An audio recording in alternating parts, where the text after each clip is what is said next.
These days, almost every teamwork is a hybrid collaboration. Part of it is online and part of it is in real life.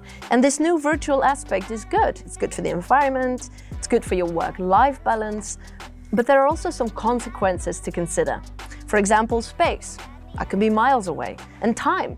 Maybe I only check my emails twice a day. How does this new virtual aspect affect the team performances? This question and many more I'm going to ask our expert in the field, Professor Dr. Martin Oebema.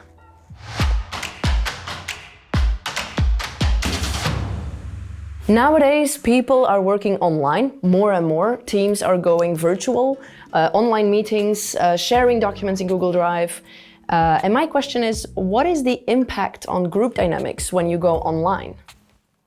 Yeah, that's hard to say in general terms. I know. I would say. So it depends really on the function of the team members, the need of the team members, the type of tasks, etc. I see.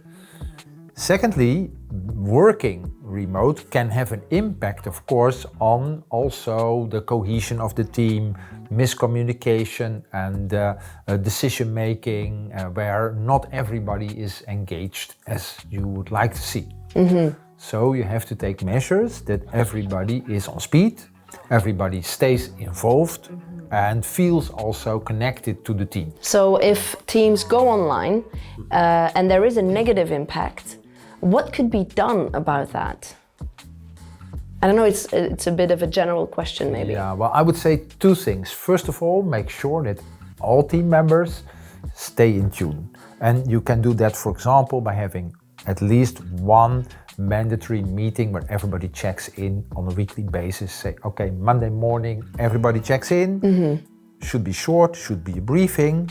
And not only social talk, how was your weekend? Because half of the people would like to hear that and the others think, please, can I get to work?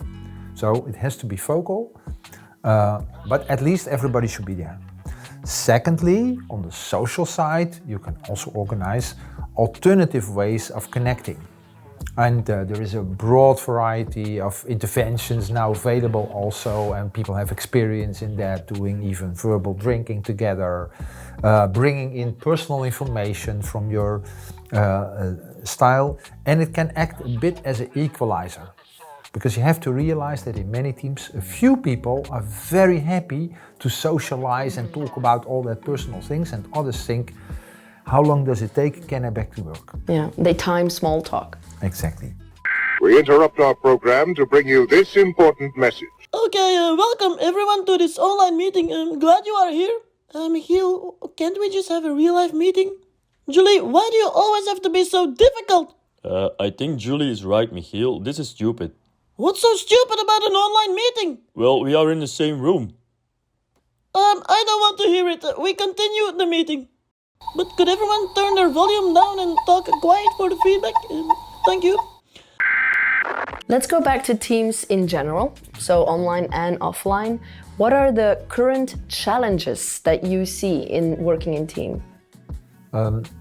First of all, I think we are part of many teams, and that relates to how important is this team for the different team members.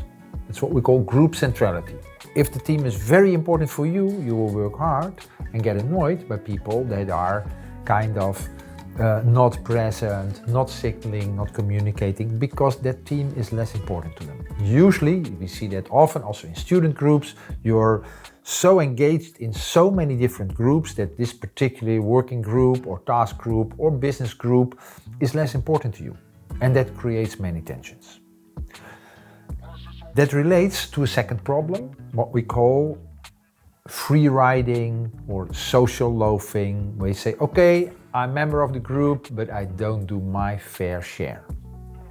And that is many groups, this is an issue. I relate it also to the previous one, say, well, we will get there, or you're just a bit lazy, or very typical procrastinators who say, oh, it will come in time, it will come in time. And then you have perfectionistic people who are very disciplined and want to get it organized, and they do all the work. Mm-hmm. You also see it in international groups, very interesting. Belgium students often relatively organized and disciplined compared to others. So This social loafing creates then again tensions in the group. I see. Brings me to the third challenge, and that is how to address that. And that is feedback. Why are you not here? Why are you not responding on messages? Why are you not delivering your quality as you promised, etc. So feedback rules are very important to be specific, be clear, mention the behavior, not making assumptions, etc. And do you think we're good at giving feedback to each other? No, not at all. So we really need to practice that and learn and create an environment at the front side, what we make a psychological contact together, like how are we communicating to each other? Are we giving each other feedback? Or will we tell when something is not going well? So then we have a norm that we can relate to. So we're talking about 3 challenges. Is there a 4th one? Oh, there are several others, I would say, Charlotte. But what I would like to mention here is also silent exclusion. That means that some members are a bit pushed out of the core of the group. And you can typically see that when there is a WhatsApp group with 4 of the 5 team members who go for drinks together, who socialize, and 1 person is left out of that communication, for example, or 2. Then you have a signal that why are we not inviting this person? And then typically the answer is then, yeah, but she's not interested, or she's never joining for a group drink. But this type of process is easily resulting in experiencing of exclusion and bullying. So you have to be very careful about that. And also introduce the norm that if we do things, we inform everybody. Beautiful, that's very clear.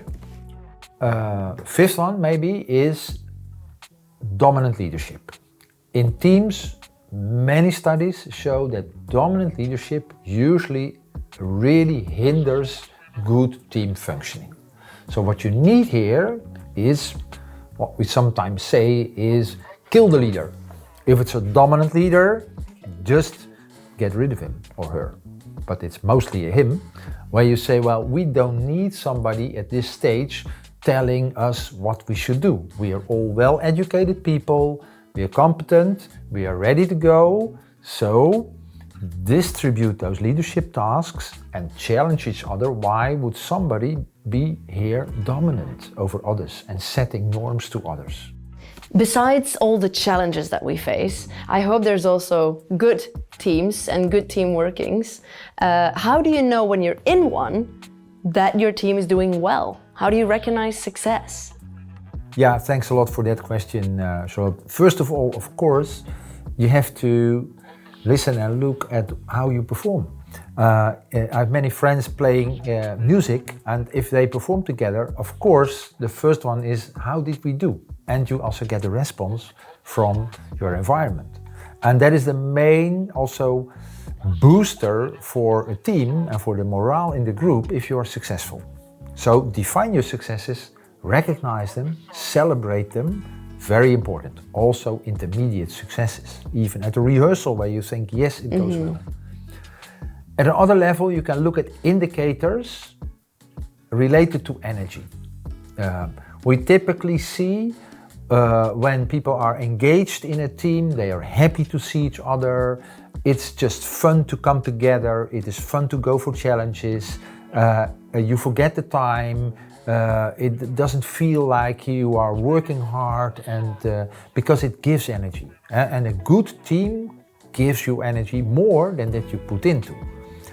So that element is a good indicator also. And of course that can be different for different members, so you want to monitor that. Related to that, I would say, yes, it's also celebrating those different moments of joy, even of love in a team where really team members are really very closely connected and happy to team up. Martin, I want to thank you especially for your input, because this has been extremely interesting. Thank you so much. Well, my pleasure, and congratulations to all of us. Wonderful.